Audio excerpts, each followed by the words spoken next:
खबर आपकी TV screen पर।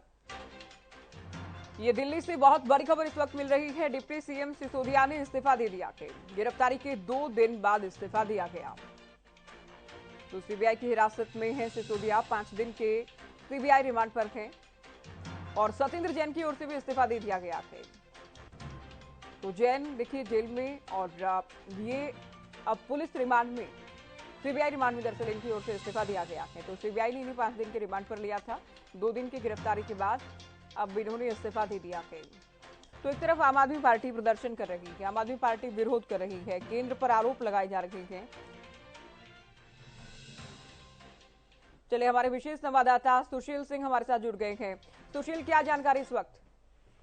बिल्कुल ज्योति, देखिए 2 मंत्रियों ने इस्तीफा दिया है। मनीष सिसोदिया ने इस्तीफा दिया है, साथ ही सत्येंद्र जैन ने इस्तीफा दिया है और दोनों के स्वीकार कर लिए गए हैं। केजरीवाल ने इस्तीफा स्वीकार किया है। हालांकि कहा जा रहा है कि जो आरोप लगा था दोनों पर, और अभी हाल ही में जो मनीष सिसोदिया रिमांड पर चल रहे हैं उसके बाद प्रयास लगाए जा रहे थे कि वो इस्तीफा देंगे और उन्होंने इस्तीफा दिया है, स्वीकार कर लिया गया है। यह भी माना जा रहा है कि कहीं न कहीं केजरीवाल ने इस्तीफा लेकर प्रूव किया है कि जिस तरह से आरोप लगे उसके बाद उन्होंने इस्तीफा ले लिया और एक मैसेज कन्वे करने की कोशिश की गई है। हालांकि अभी कहा जा रहा है कि बजट आना है दिल्ली में और बजट को लेकर जो मंत्री हैं मनीष सिसोदिया वो फिलहाल रिमांड पर चल रहे हैं और ऐसे में जो आरोप लगे हैं रिमांड के बाद भी क्या कुछ रहा रहेगा, लीगल एक्ट है, विधिक मामला है, तो निश्चित तौर पर लीगल माना जा रहा था। उसी संदर्भ में यह इस्तीफा हुआ है।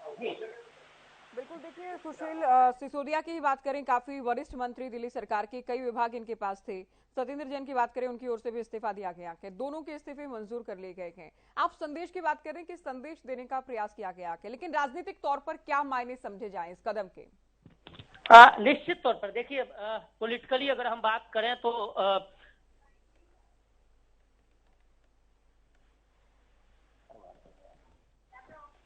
सुशील, आवाज मिल रही है आपको? तो सिसोदिया ने इस्तीफा दिया है, सत्येंद्र जैन की ओर से भी इस्तीफा दिया गया है। दोनों का इस्तीफा केजरीवाल ने मंजूर कर लिया है। तो इस वक्त की बड़ी खबर आपको बता दें, दिल्ली की राजनीति से जुड़ी, दिल्ली सरकार से जुड़ी, आम आदमी पार्टी से जुड़ी। तो सिसोदिया और सत्येंद्र जैन ने मंत्री पद छोड़ दिया है। सरकार के 2 मंत्री, तो दिल्ली सरकार की हम बात कर रहे हैं, केजरीवाल सरकार के 2 मंत्रियों ने इस्तीफा दे दिया है। सिसोदिया वो मंत्री जिनके पास शिक्षा और आबकारी समेत 18 विभाग थे, तो उन्होंने मंत्री पद से इस्तीफा दे दिया है। सीबीआई रिमांड का आज दूसरा दिन। सुप्रीम कोर्ट का भी दरवाजा खटखटाया था, लेकिन वहां भी कोई राहत नहीं मिल पाई। सुप्रीम कोर्ट ने कहा कि आप हाई कोर्ट जाएं और जाहिर है जो रिमांड है वो बरकरार रहेगा। इस बीच बड़ी खबर ये कि सिसोदिया ने भी मंत्री पद से इस्तीफा दे दिया है, सत्येंद्र जैन ने भी इस्तीफा दे दिया है। दोनों पर भ्रष्टाचार के आरोप थे, अब दोनों का इस्तीफा मंजूर कर लिया गया है। हमारे विशेष संवाददाता सुशील सिंह हमारे साथ लाइव हैं, बात पूरी कीजिए सुशील। बिल्कुल ज्योति, मैं बता रहा था, और दोनों जो मंत्री हैं इन दोनों पर पीएमएलए के तहत भी मामला चल रहा है। और अभी मनीष सिसोदिया सीबीआई रिमांड पर हैं, लेकिन जो लीगल एक्सपर्ट हैं वो ये बता रहे हैं कि इनके खिलाफ भी मनी लॉन्ड्रिंग का मामला दर्ज है और prevention of money laundering act के तहत इसके बाद सीबीआई जब इनसे पूछताछ कर लेगी रिमांड के बाद, तो निश्चित तौर पर माना जा रहा है कि ईडी भी पूछताछ के लिए रिमांड पर ले सकती है। और इन दोनों मंत्रियों, इससे पहले भी सत्येंद्र जैन से ईडी ने मामला दर्ज किया था, उनसे भी पूछताछ किया था और वो भी जेल में थे। तो निश्चित तौर पे दोनों मंत्रियों का एक साथ इस्तीफा हुआ है और इस्तीफा लेकर आम आदमी पार्टी की तरफ से यह कहा जा रहा है कि उन्होंने भ्रष्टाचार के उनके मंत्रियों पर आरोप लगे, हालांकि आरोप आधारहीन है या फिर तथ्यात्मक है ये तो जांच के बाद पता चलेगा, ये कोर्ट डिसाइड करेगा। लेकिन जिस तरह से आरोप के बाद केजरीवाल ने इस्तीफा लिया है इन दोनों का, दूसरी तरफ भारतीय जनता पार्टी के तमाम या भी जो लोग हैं उनका साफ तौर पे कहना है कि इन लोगों का जिस मंत्री पर भ्रष्टाचार के ऐसे आरोप लगे हैं, शराब नीति का जिस तरह से खुलासा लगातार हो रहा है, उससे कहीं ना कहीं इनके पद पर बने रहना उचित नहीं था और प्रभावित एक कर सकते थे। तो इसको लेकर इस्तीफा इन्होंने दिया है और इस्तीफा लिया गया है। अच्छा, पंजाब की बात करें, वहां भी आम आदमी पार्टी की सरकार के, वहां भी करप्शन के आरोप लगे, स्वास्थ्य मंत्री का इस्तीफा लिया गया था आम आदमी पार्टी की ओर से, और यहाँ 2 मंत्रियों के इस्तीफे दिए जाना, ये संदेश देने का प्रयास है कि भ्रष्टाचार के खात्मे से जुड़ी पार्टी जिसका आगाज हुआ। ज्योति देखिए, 2 बातें हैं यहाँ। पंजाब के स्वास्थ्य मंत्री पर आरोप लगा, चूंकि पंजाब में सरकार आई और सरकार के आने के बाद अमूमन किसी भी सरकार का ट्रेंड हमने देखा है कि सरकार एक अपना ट्रेंड सेट करती है ऑनेस्टी को लेकर, ईमानदारी को लेकर, और उसमें यह ट्रेंड पंजाब के भगवत मान सरकार की हमने देखी थी और उन्होंने किया था। लेकिन अगर हम दिल्ली की बात करते हैं, अगर आप कंपेयर दिल्ली से करेंगी और दिल्ली की राजनीति का आप हम दोनों को करते हैं तो विरोधाभास नजर आता है। और उसके पीछे रीजन ये है कि देखिए, ये कोई पहला वाकया नहीं है जब मनीष सिसोदिया पर इस तरह के आरोप लगे हैं। इससे पहले कई मंत्री हैं जिन पर तरह तरह के अनेक आरोप लग चुके हैं और उनके कई के इस्तीफा हुए, कई के नहीं हुए हैं। संदीप सिंह, शोभनाथ भारती समेत तमाम, अमानतुल्लाह खान विधायक ही हैं। आम आदमी पार्टी के 15 से ज्यादा ऐसे लोग हैं, विधायक हैं या फिर हम उनको कहें कि मंत्री हैं, जो तमाम इन लोगों में कईयों पे आरोप लग चुके हैं और गंभीर आरोप लगे हैं। संदीप सिंह का आरोप आपको पता ही है, बताने की जरूरत नहीं है। तमाम ऐसे आरोपों के बाद इस्तीफा, तो इस्तीफा लेना कहीं, बेशक से केजरीवाल सरकार इस बात को कह रही है कि इस्तीफा लेकर उन्होंने जनहित में और कहीं ना कहीं एक मिसाल पेश किया है,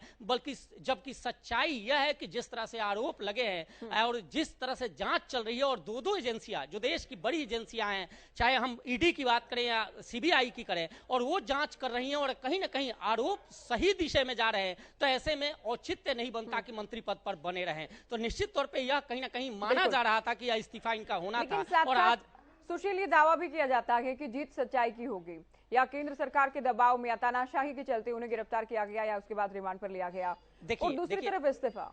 देखिए ज्योति, यह तानाशाही रवैया या फिर हम इस तरह कहें कि जो आम आदमी पार्टी या केजरीवाल की तरफ से कहा जा रहा है, इस तरह के भावुक संदेश और एलिगेशन तमाम हमने देखे हैं जब से यह सरकार बनी। सरकार, आप जिक्र करिए शीला दीक्षित के दौर में भी जब यह सरकार बनी थी आम आदमी पार्टी की पहली बार, मुझे लग रहा है मैं उस समय से देख रहा हूं और इनके बयानों को सुन रहा हूं। हमेशा कुछ भी हो, चाहे धरने पर बैठना हो या इस तरह की बात हो, तो तमाम इस तरह की बात आती है कि तानाशाही बीजेपी का रवैया है, केंद्र सरकार उनके साथ भेदभाव कर रही है, यह तमाम। लेकिन जो जांच एजेंसी है जिस पे भरोसा किया जाता है, देश भरोसा करता है, जो न्यायालय है, न्यायालय पे भरोसा होता है, और सब कुछ कोर्ट के खिलाफ आप नहीं जा सकते। अगर कोर्ट किसी को गिल्टी ठहराती है या कोर्ट कोई फैसला देती है तो उसके खिलाफ जाना हमें नहीं लगता कि लोकतंत्र में यह उचित है। और यही वजह है कि आम आदमी पार्टी के तमाम बड़े नेता इस बात को जानते हैं और उन्होंने यह देखा कि कोर्ट में मामला था और कोर्ट ने जब रिमांड दिया, कल भी तमाम तरह की बातें हुई थी, आप और हम शेयर कर रहे थे, दर्शकों को बता रहे थे कि किस तरह से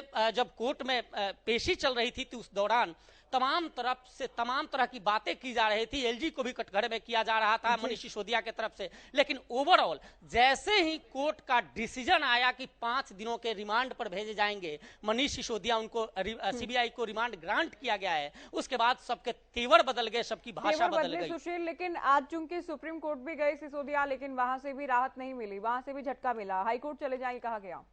निश्चित तौर पर देखिए, जो लीगल फॉर्मेलिटीज है, अब आप देखिए अमूमन लोअर कोर्ट के बाद, आप तो वरिष्ठ पत्रकार हैं, आपने भी कवर बहुत किया है, लोअर कोर्ट के बाद हाई कोर्ट का रुख होता है और उसके बाद सुप्रीम कोर्ट का होता है। और सुप्रीम कोर्ट डायरेक्ट जाने के लिए कई पॉइंट्स हैं कि उसको अगर कोई व्यक्ति या कोई केस कोई कैटेगरी फुलफिल करता है तो उस कैटेगरी के तहत डायरेक्ट सुप्रीम कोर्ट जाते हैं। लेकिन मनीष सिसोदिया के मामले में चूंकि स्पेशल राउज एवेन्यू कोर्ट है, वो स्पेशल सीबीआई बेंच माना जाता है और उसमें वह डिसीजन आता है, तो उसके बाद इनका हाई कोर्ट का रास्ता रुख अख्तियार करना चाहिए। लेकिन चूंकि यह जुड़ा हुआ मामला सैकड़ों करोड़ का है तो निश्चित तौर पे सुप्रीम कोर्ट का रुख किया गया था और पॉलिटिकल मामला है, डिप्टी सीएम से जुड़ा हुआ मामला था। लेकिन वहां से इन्हें मुंह की खानी पड़ी और हाई कोर्ट में पुनः आने के लिए कहा गया। दूसरी तरफ सीबीआई कंटिन्यू जांच कर रही है, आज दूसरा दिन है और पूछताछ हो रहे हैं। और एक शब्द इस्तेमाल इसमें हम करते हैं कि इन दोनों को पूर्वा साखी कराना है, अर्थात जो पिछले जो बयान दिए हैं अधिकारियों ने 164 के तहत दर्ज किए हैं, उन बयानों का पूर्वा साखी कराना मनीष सिसोदिया के साथ है, जो आरोपी हैं उनके साथ, तो निश्चित तौर पे इसमें कई तथ्य निकलकर सामने आएंगे और यही वजह है कि ये मामला उलझता नजर आ रहा है और आज इनका इस्तीफा हुआ है। सुशील, मुश्किलें तो बढ़ती नजर आ रही हैं कहीं ना कहीं सिसोदिया की।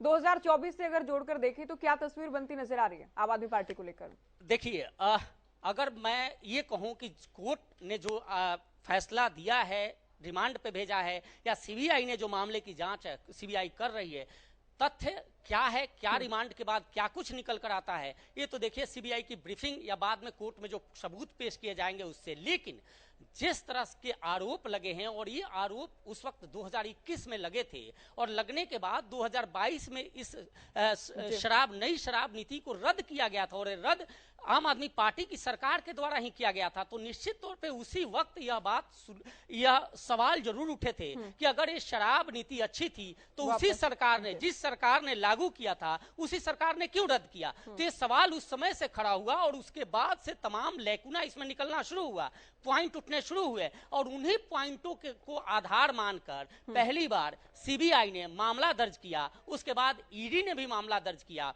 और दोनों में ईडी ने जो मामला दर्ज किया है उसमें 9 लोगों को आरोपी बनाया गया है, जबकि सीबीआई ने जो मामला दर्ज किया है उसमें 15 लोगों को आरोपी बनाया गया है। और उसमें से कई लोग ऐसे हैं कि चार्जशीट के दौरान उन्होंने